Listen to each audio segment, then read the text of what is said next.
Y tal como lo introducimos al principio del programa, le explicamos hoy qué representa la aprobación del expediente 17.777, ley reguladora de las investigaciones biomédicas para las personas en condición de discapacidad. Esta legislación pasó por un controversial proceso en donde grupos sociales y empresariales de muy distintas índoles abogaban por la aprobación o no de dicho proyecto, hoy ya ley de la República. Nos concentraremos hoy en analizar por qué impacta de manera negativa los derechos humanos de las personas con discapacidad. Nos acompañan hoy en estudio Erika Álvarez, asesora legislativa en temas de discapacidad, y Damaris Solano del Consejo Nacional de Rehabilitación y Educación Especial. Bienvenidas a ambas y muchas gracias por acompañarnos. Muy buenas. Para empezar a explicar a la gente, ¿verdad? Porque de hecho el proyecto de ley es muy amplio y es un tema complejo, las investigaciones biomédicas. ¿Qué de esta ley desfavorece totalmente a las personas con discapacidad? En concreto, ¿en qué es lo que, verdad, ustedes esperan un cambio, verdad? Esperaban un cambio y que no se dio hasta ahorita que se aprobó la ley.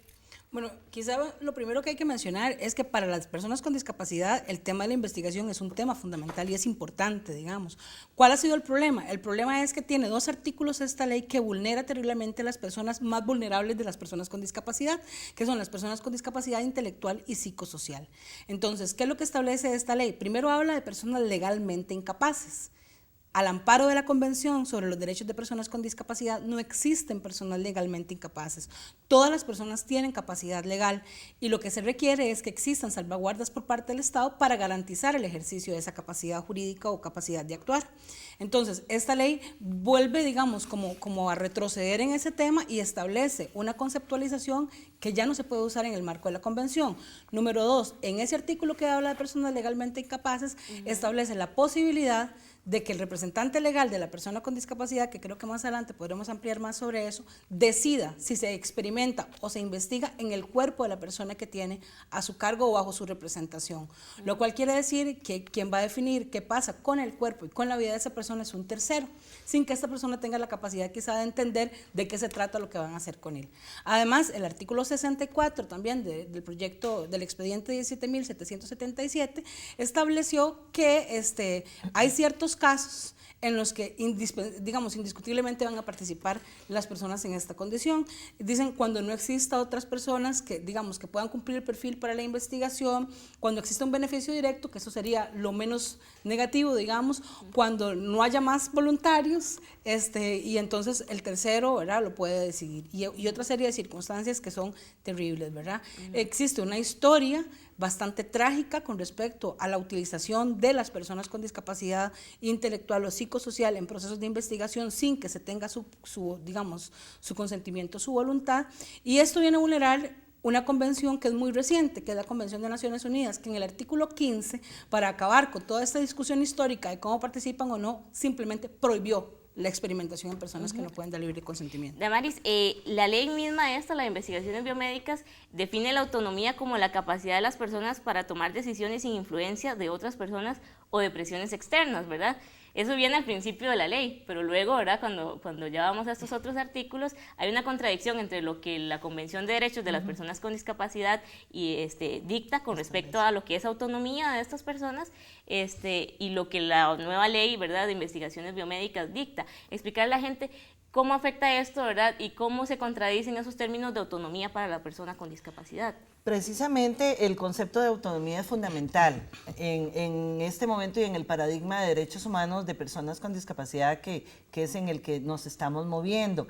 Y por supuesto que la ley de investigación biomédica es buena en el sentido de que nos va a dar a todas las personas la posibilidad del consentimiento informado, es decir, de que para que puedan hacer investigación en mi cuerpo de tipo médico, yo pueda dar el consentimiento con información de lo que puede ocurrir. Sin embargo, cuando estamos hablando de las personas con discapacidad a las que se refería Erika concretamente, este consentimiento informado es totalmente violentado porque va a estar a cargo de otra persona. Es decir, la autonomía personal queda completamente minada, eliminada. Entonces, de ahí la enorme contradicción.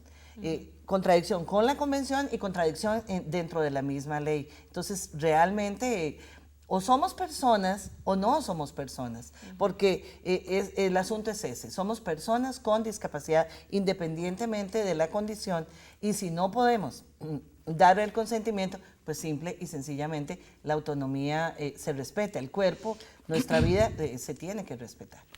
Hay algunos términos importantes que quisiera aclarar en esta primera parte antes de irnos a un corte, que son el de representante legal y el de curatela, ¿verdad? Que son los que dictan cuando una persona, ¿verdad?, no es quien decide sobre sí misma, sino es este representante. Entonces, explicarle a la gente cómo funcionan estos dos términos y cuándo decimos quién es una persona, ¿verdad?, legalmente incapaz de tomar una decisión sobre su cuerpo.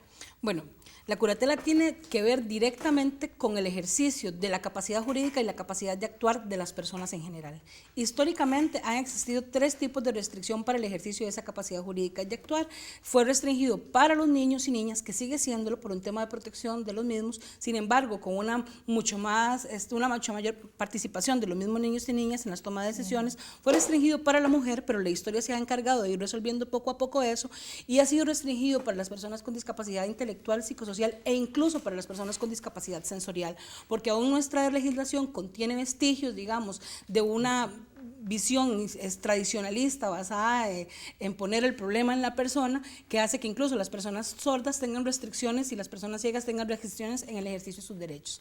Entonces, ¿qué es lo que pasa? Bueno, la curatela constituye, a la luz de la nueva paradigma de derechos humanos y de la Convención, la mayor violación del derecho al ejercicio de la capacidad jurídica y la capacidad de actuar, porque lo que determina es que mediante un proceso jurídico la persona se lleva a un estrado judicial, se le declara insana a través de un proceso de interdicción, y después de que ha sido declarada insana, es decir, después de que el juez dijo ya no goza de ningún derecho civil, se le nombra un curador, quien asume la representación y las decisiones de esta persona en toda la esfera jurídica y civil.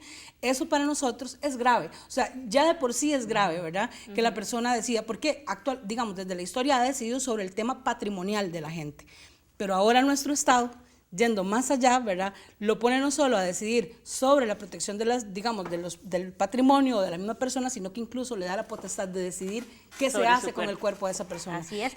Me gustaría, antes de irnos a corte, leer un fragmento de la publicación que hace la Presidencia de la República en su página en internet, cuando la noche en la que se aprueba este proyecto de ley.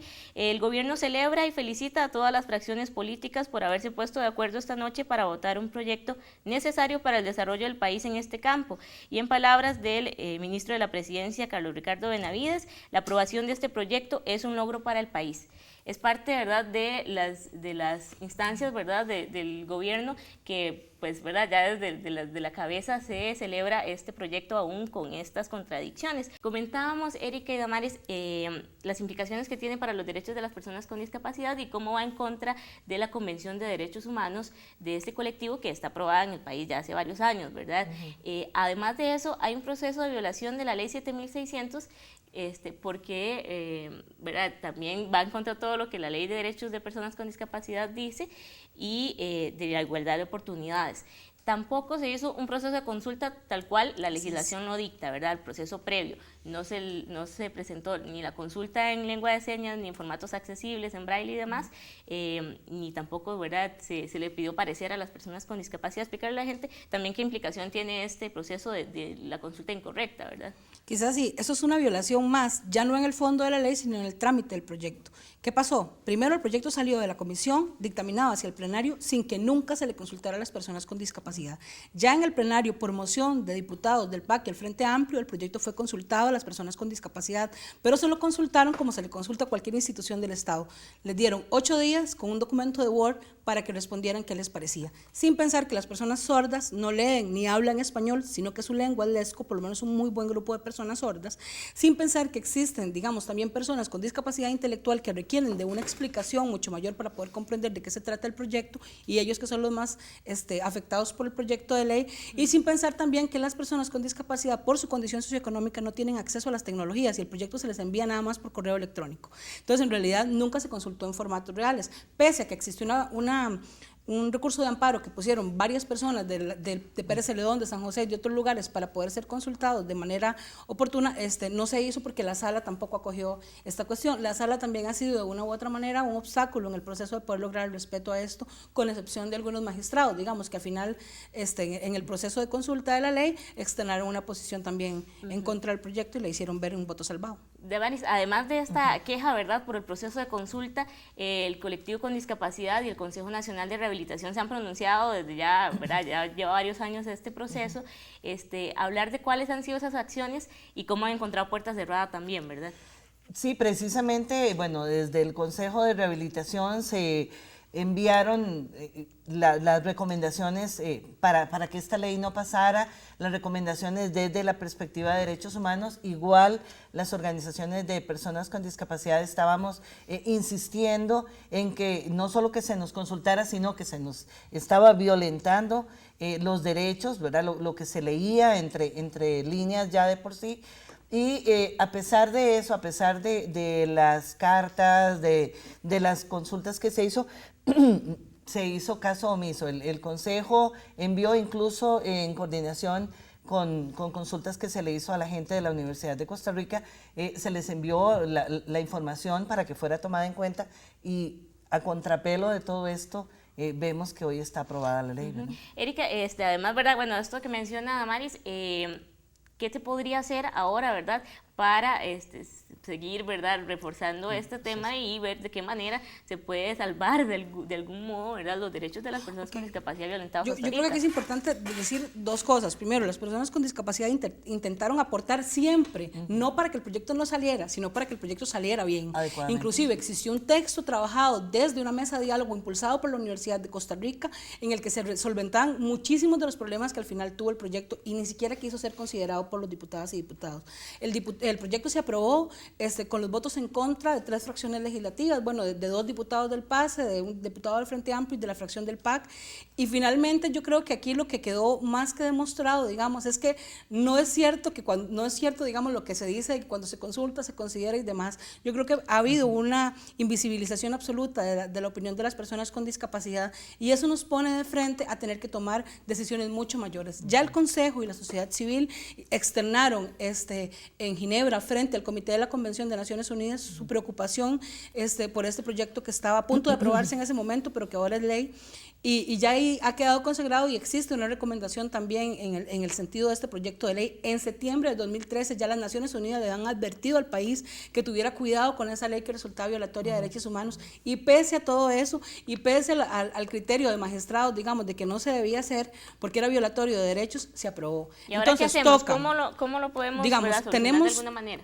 Prácticamente 3 posibilidades para poder incidir. La primera es incidir en la formulación del proyecto de ley. Sabemos que el nuevo gobierno tiene una mayor sensibilidad en la comprensión de este tema, ¿verdad? Puesto que ha venido alguna de sus miembros trabajando desde antes en poder mejorar el proyecto y entonces entrar en el reglamento y tratar de incidir para que sea, por lo menos blinde la situación mientras se resuelve en definitiva lo que va a ser la ley. Lo segundo es presentar una acción de inconstitucionalidad, esperando que el resto de los magistrados que decían, bueno, sí, lo aprobamos, pero estamos de acuerdo si se aplica tal protocolo, si se hace, pero esos protocolos que ellos dicen que debían aplicarse no quedan establecidos dentro de la ley como obligatorios de cumplirse, entonces acudir a la sala mediante una acción de inconstitucionalidad que presentarían personas con discapacidad intelectual y sus padres de familia, y si no pega nada de esto, acudir a la Corte Interamericana. Nosotros estamos ya formulando incluso la denuncia para la Corte, tenemos todos los elementos, la gente que podría acudir directamente como afectados directos, y esa sería la ruta que seguiríamos de ahora en adelante.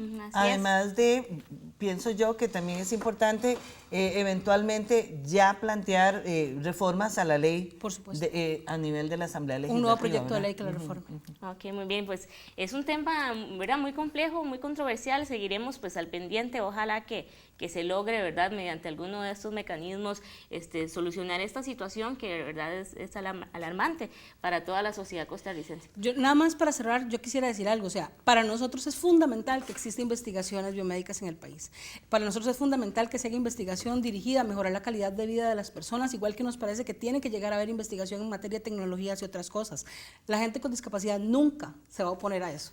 A lo que nos oponemos es que eso tenga un precio tan alto que implique la violación de derechos fundamentales de las personas más vulnerables de nuestro mismo colectivo. Así Y otra cosa es Muchas que gracias esperamos que a las dos. personas que no tienen discapacidad también se nos unan en esta lucha, porque esto no es una lucha de un grupo en particular, sino que esto nos afecta a todos o eventualmente en el futuro nos puede afectar. Así es, muchas gracias, les agradecemos de verdad de habernos acompañado, creo que quedó bastante claro, ¿verdad?, de este tema tan complejo y esperamos de verdad que esas acciones tengan fruto desde Nexos, claro que vamos a apoyarlas en todo lo que se pueda. Muchísimas gracias. Gracias.